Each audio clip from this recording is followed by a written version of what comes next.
Pour un graphe donné, une chaîne de longueur n, c'est une suite de n arêtes qui relient deux sommets.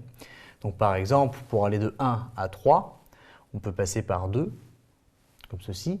Donc on traverse deux arêtes et on a donc une chaîne ici de longueur 2. Alors il faut noter que dans une chaîne, on peut utiliser plusieurs fois la même arête. Elles ne sont pas forcément distinctes.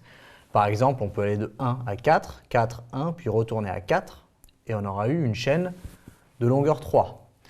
Donc une chaîne ici, par exemple, de 1 à 3, qu'on va noter de longueur 2, par exemple. Alors attention, il ne faut pas maintenant confondre la longueur d'une chaîne avec la distance entre deux sommets.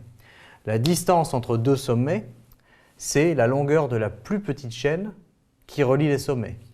Donc par exemple, pour aller de 1 à 3, soit je passe par 2, soit je passe par 4, et j'arrive à 3. Alors si je fais de 1 à 2 à 3, ça me fait une chaîne, comme on a dit, de longueur 2.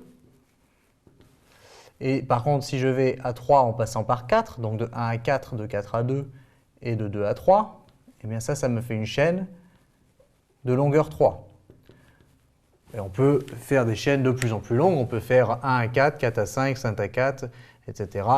Et arriver à 3 avec des chaînes de plus en plus longues.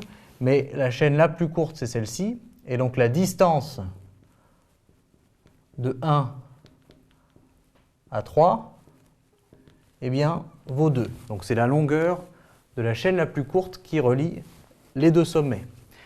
Et pour finir, maintenant qu'on a défini chaîne et distance, eh bien, un graphe sera dit connexe si, à partir d'un sommet donné, on peut atteindre n'importe quel autre sommet. D'accord? Du sommet I, on peut atteindre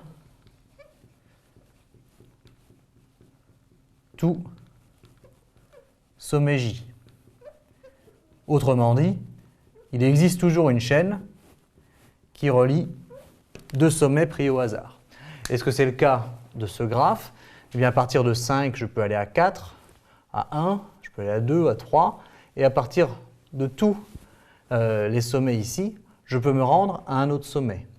Donc, le graphe ici est bien connexe, puisque si je pars de n'importe quel sommet, mettons 5, je peux rejoindre n'importe quel autre. Donc, ce graphe-ci est connexe.